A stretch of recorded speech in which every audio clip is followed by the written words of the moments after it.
Doctor care homeopathy అన్ని బ్రాంచ్ల్లో free consultation మరియు 25% అన్ని మందులపైన గొప్ప డిస్కౌంట్. ఎలా ఉండబోతుంది అంటారు షర్మిల యొక్క రాజకీయం? పెద్ద గొప్పగా ఉండదు.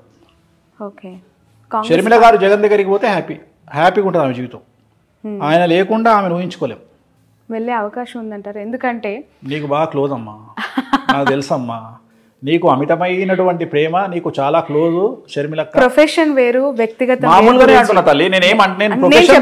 చెప్పట్లేదు. చాలా మందికి ఏంటంటే, ఇప్పుడు నేను మీకు డీకే శివకుమార్ అత్యంత సన్నిహితుడు అంట, కానీ ఆ సన్నిహితం ఎంతవరకు ఉండాలో అంతవరకే. షర్మిలమ్మ గారు పార్టీ పెట్టినప్పటి నుంచి టిల్ టుడే ప్రతి ఒక్క పొలిటికల్ యాక్టివిటీ పైన నా కవరేజ్ ఉంది. అండ్ ఒక మహిళ, ఇప్పుడు కల్వకుంట్ల కవిత గారు అవ్వచ్చు, ఇటు మన షర్మిల గారు అవ్వచ్చు. ఇప్పుడు షర్మిల గారి గురించి మనం ఇప్పుడు కాదు, పార్టీ పెట్టిన రోజుల్ని మాట్లాడుకున్నాం. నేను ఎప్పుడైనా పాజిటివ్ గా మాట్లాడినా? మొత్తం ఇరగదీస్తుంది అని చెప్పినా, 1% ఇంపాక్ట్ కూడా ఉండదని చెప్పిన. నిజమైంది కదా? నేనేం మాటలు మార్చట్లేదు కదా. మీరు ఆ రోజు కూడా నువ్వు ఆమె దగ్గర ఇంటర్వ్యూ తీసుకొని వచ్చిన మరుక్షణం నేను చెప్పిన ఏముండదు తల్లి, అంత నార్మలే ఉంటుంది పరిస్థితి అని చెప్పిన. అంతే తప్ప నేనేం గొప్పగా మాట్లాడాలి. అంతలాగా ఒక పాదయాత్ర, నిజంగానే చెప్పాలి, ఒక మహిళగా ఆమె చేసిన పాదయాత్రని నేను కల్లారా చూసిన వ్యక్తిగా కష్టం వేరు, చాలా చాలా బాధపడ్డాను ఆ రోజు. ఎందుకు అంటే పక్క రాష్ట్రంలో అన్న సీఎం గా ఉన్నారు, ఇక్కడ ఒక మహిళ ఒంటరిగా ఎందుకు ఈ పరిస్థితి వచ్చింది? మోరోవర్ అన్న గెలుపులో ఆమె పాత్ర ఉంది, ఆమె భాగస్వామి ఉన్నప్పుడు ఇక్కడ ఎందుకు పెట్టింది అనేది నాకు పదే పదే రేజ్ అయిన క్వశ్చన్. దానికి ఇప్పటివరకు నాకు ఆన్సర్. జాతకపరమైన విశ్లేషణ అంతే, వాళ్ళ వ్యక్తిగతమైన నిర్ణయాలు. Astrology is nothing but decision. అదే చెప్తున్నా కదా. ఆ నిర్ణయం ఎందుకు తీసుకున్నారు అంటే దానికి మనం ఏం చెప్తాం? ఇప్పుడు మన గ్యాప్స్ అనేవి ఉన్నాయంటారా? ఖచ్చితంగా నాకు కుటుంబం పట్ల అవగాహన లేదు, వ్యక్తిగతమైనటువంటి అంశాల జోలికి నేను వెళ్ళను. నేను జాతకపరంగా మాట్లాడతా. నేనేమంటా, ఇదే షర్మిల గారు నా దగ్గరకు వచ్చి, అనిల్ గారు నా దగ్గరకు వచ్చి, ఏమండి ఒక మాట మాకు ఒక ఐడియా అడ్వైజ్ ఇవ్వండి అంటే, ఎంబడే మీ దుకాణం బంద్ చేసి జగన్ గారిని కలవండి అని చెప్తా. ఎందుకు? అక్కడ పోయి కూర్చుంటే మీకు ఆల్రెడీ ఏదో పదవి ఇస్తాడు, హ్యాపీగా ఎంజాయ్ చేస్తారు లైఫ్, ఒక సీఎం చెల్లెగా లైఫ్ ముందుకెళ్తుంది. ఇంత కష్టాలు మీరు పడాల్సిన అవసరమే లేదని చెప్తాను నేను. కానీ వాళ్ళు మనల్ని అడగరు, మనం చెప్పాం, అయిపోయింది. సో ఇట్లనే astrology is nothing but decision. Revanth రెడ్డిని కొట్టేటోడు లేడు, జగన్మోహన్ రెడ్డిని ఎదుర్కొనేటోడు లేడు అని చెప్పి మీరు చెప్పారు. నేను చాలా ఆశ్చర్యంగా చూసా, వీళ్ళిద్దరికి ఎలా సింక్ అవుతుంది. మోర్ ఓవర్ ఇక్కడ నేను అంటే జర్నలిస్టిక్ యాంగిల్లో ఆలోచిస్తే జైలుకి వెళ్ళొచ్చారు ఇద్దరు, చాలా స్ట్రాంగ్ అయ్యారు. నిజం చెప్పాలంటే రేవంత్ రెడ్డి గారికి ఉన్న ఏకైక కుమార్తె ఆయన పెళ్లి సమయంలో లేకపోవటం, జైలుకు సంబంధించి వచ్చారు, అసలు చూసుకోలేదు. కన్న కూతురు పెళ్లికి సంబంధించిన ఆనందం ఆయన జీవితంలో లేదు. ఈరోజు ఆయన జైలుకి వెళ్ళొచ్చిన తర్వాత ఇంకా చాలా బలంగా మారారు. పీసీసీ అయిన తర్వాత కాంగ్రెస్ పార్టీ యొక్క రైజ్ ఎట్లా ఉందనేది చూసాం. సో జగన్మోహన్ రెడ్డి గారి విషయంలో పాదయాత్ర తర్వాత ఆయన అధికారం ఎలా చేజెక్కించుకున్నారు అనేది కూడా చూసాం. వీళ్ళిద్దరి సిమిలారిటీస్ ఏంటి? సిమిలారిటీస్ అంటే నాకు వ్యక్తిగతమైనటువంటి సామాజికమైనటువంటి అంశాలు లేదా సామాజిక వర్గం కూడా ఇద్దరిది సేమ్.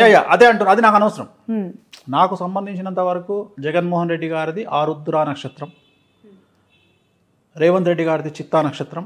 జగన్మోహన్ రెడ్డి గారిది మిథున రాశి, రేవంత్ రెడ్డి గారిది తులారాశి. విచిత్రమైన విషయం ఏంటంటే జగన్మోహన్ రెడ్డి గారి జాతకంలో 2018 డిసెంబర్ నుండి బుధ మహర్దశ ప్రారంభమైంది. 17 సంవత్సరాలు ఉంటుంది బుధ మహర్దశ. అంటే ఆయన రాజకీయంగా ముఖ్యమంత్రి అవ్వడానికి 5 నెలల ముందు ఆయనకు బుధ మహర్దశ స్టార్ట్ అయింది. విచిత్రమైన విషయం ఏంటంటే రేవంత్ రెడ్డి గారికి 2024 ఏప్రిల్ నుండి బుధ మహర్దశ ప్రారంభమవుతుంది. Simple reverse. జగన్మోహన్ రెడ్డి కాకముందే బుధ మహర్దశ స్టార్ట్ అయింది. సీఎం కాకముందు 5 నెలల ముందు స్టార్ట్ అయింది. రేవంత్ రెడ్డి గారు సీఎం అయినాక 5 నెలల తర్వాత బుధ మహర్దశ స్టార్ట్ అవుతుంది. ఇద్దరి జాతకంలో బుధ మహర్దశ నడుస్తుంది. ఇద్దరి జాతకంలో బుధుడు ఉచ్చ. కాకపోతే ఒక చిన్న సమస్య ఏముంది రేవంత్ రెడ్డి గారి జాతకంలో అంటే, శని దృష్టి బుధుడి మీద ఉంది. టంగు స్లిప్ అవ్వద్దు రేవంత్ రెడ్డి గారు ఇక మీదట. ఎందుకంటే ఇంతకు ముందు ఏం టంగు స్లిప్ అయినా నడిచింది, ఇక మీదట జాగ్రత్తగా ఉండాలి. రెండోది ఏంటి అంటే జగన్మోహన్ రెడ్డి గారి జాతకంలో రేవంత్ రెడ్డి గారి జాతకంలో ఉన్న చిన్న తేడా ఏంటి అంటే, రేవంత్ రెడ్డి గారికి ముఖ్యమంత్రి పదవిలో గండాలు కనిపిస్తున్నాయి, కానీ జగన్మోహన్ రెడ్డి గారికి లేవు.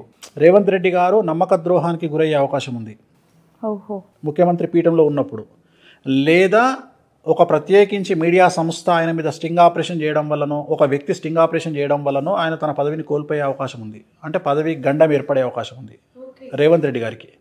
ఎందుకు అంటే రేవంత్ రెడ్డి గారి జాతకంలో శని దృష్టి 5 గ్రహాల మీద ఉంది.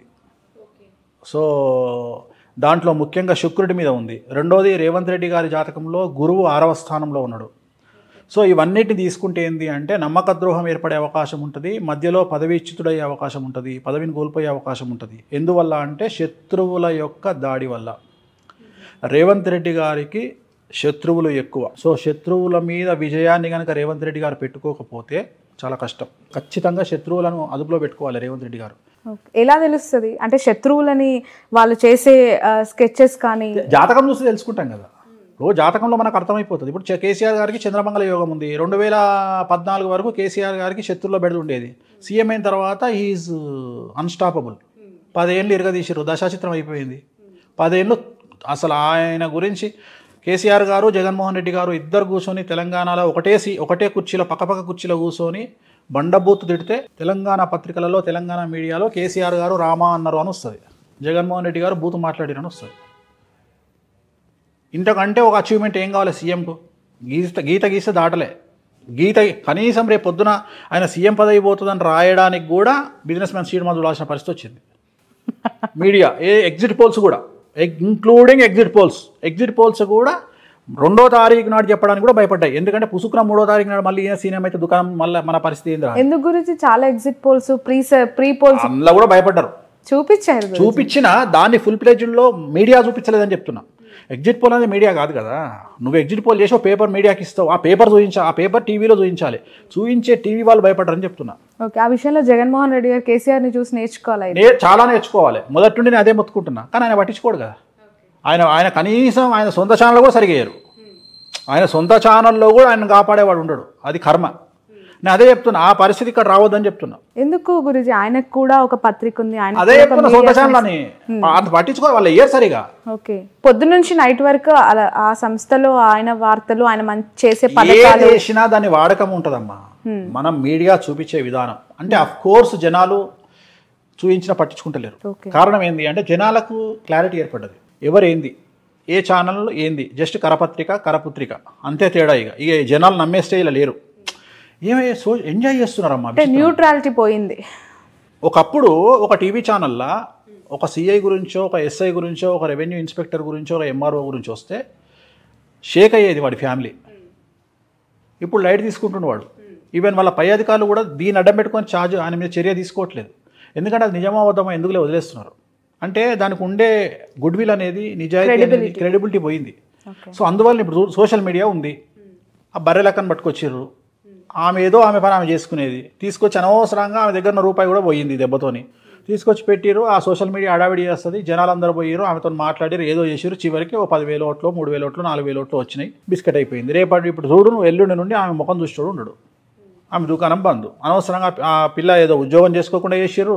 కనీసం రేపు కాంగ్రెస్ గవర్నమెంట్లో ఏదైనా ఉద్యోగమే చేసుకున్న పిల్ల. ఇప్పుడు ఆ పిల్ల ఎటు కాకుండా అమ్మాయి అటు ఎమ్మెల్యే నా గర్కా నాకు ఘాట్కా అయింది. అదే అటు నేను అనేది ఈ సెలబ్రిటీ స్టేటస్లు ఇవన్నీ మనల్ని ముందుకు తీసుకెళ్తాయా, వెనక్కి తీసుకెళ్తాయా, వీటిలో ఉండే కష్టతరాలు ఏంది, వీటిని ఎదుర్కోవడానికి సిద్ధంగా ఉండాలి. సిద్ధంగా లేకుండా కనుక మనం చేస్తే చాలా చాలా చాలా ప్రమాదకరమైనటువంటి సిచ్యువేషన్లోకి నెట్టబడతాము. ఏ పార్టీకి పడితే ఆ సోషల్ మీడియా ఇన్ఫ్లుయెన్సర్స్ వచ్చేసారు. గులాబీ జెండా కానీ ఇప్పుడు గులాబీ జెండా పక్కకు పోయిందంటే మీ జెండా పరిస్థితి ఏంది? బండ బూతులు తిడుతుంటే ఇప్పుడు నిన్న అశూర్ రెడ్డి అని నాకు బాగా క్లోజ్ అమ్మాయి నిన్న ఏడుస్తుంది. ఏమైంది తల్లి అంటే, నిజంగా నాకు తెలియదు గురూజీ, రాజకీయాలు అంటేనే నాకు తెలియదు, ఏదో చేయమన్నారు, నేను ఏదో చేసిన. వాడు ఫోన్ చేసి 1 గంటకు తిడుతుండు గురూజీ, రాత్రి 1 గంటకు బండబూతులు తిడుతున్నాడు. నాకు ఏడుస్తుంది లిటరల్గా అమ్మాయి. ఏందమ్మా అంటే, నిజంగా గురువుగారు నాకు రాజకీయాల మీద అవగాహన లేదు, నేను చేసిన తప్పు ఏంటంటే ఏదో వస్తుంది కదా తీసుకున్న టక్కున చేసేసిన. నా పరిస్థితి ఏంది? అందరి పరిస్థితి ఇదే. పాప మా అమ్మాయికి ఏం తెలియదు నిజంగా కూడా. అమ్మాయికి నిజంగా రాజకీయాల గురించి ఐడియా లేదు. ఇట్లా ఎంతమంది చేసిన వాళ్ళందరూ వాళ్ళు ఏమనుకున్నారంటే మేము ఏదో చిన్న ప్రమోషన్ చేస్తున్నామని టక్కున ప్రమోషన్ చేసినట్టు చేసిరు. కానీ ఇది రాజకీయము, దీని వెనకాల ఇంత భయంకరమైన సిచ్యువేషన్ ఉంటుంది. 5 ఏళ్ళు మనం టార్గెట్ అనుభవించాలి వీళ్ళ దృష్టిలా. ఎందుకంటే నేను ఏదైనా చెప్పంగానే టక్కున తీసి పక్కకు పెడుతురమ్మా వీడియో పెట్టి, అది జరగకపోతే ఎంబడే దాన్ని బయటకు తీసుకొస్తున్నారు. సరే మూర్ఖులు, నాలెడ్జ్ లేని వాళ్ళు వీడియో లేకుండానే బొంబేసేస్తారు. అది కాదు, మనం ఏదైనా చెబితే నువ్వు ఇది ఎందుకు చేసినావు, నువ్వు ఇది ఎందుకు చేయాలా, ఏదైనా ముఖ్యమంత్రి కూడా ఏదైనా మాట్లాడితే దాన్ని తీసుకొచ్చి పక్కన పెట్టి నీకు తెలిసి ఎట్లా ఆడుకుంటారు. సో జాగ్రత్తగా ఉండాలి కలియుగంలో. Grand new year sale already ఉన్న తక్కువ తరుగులో ఇంకా 1% తక్కువ. డైమండ్ జ్యువెలరీ క్యారెట్ కు 5,000 తక్కువ. ఈ ఆఫర్ జనవరి 1 వరకు మాత్రమే.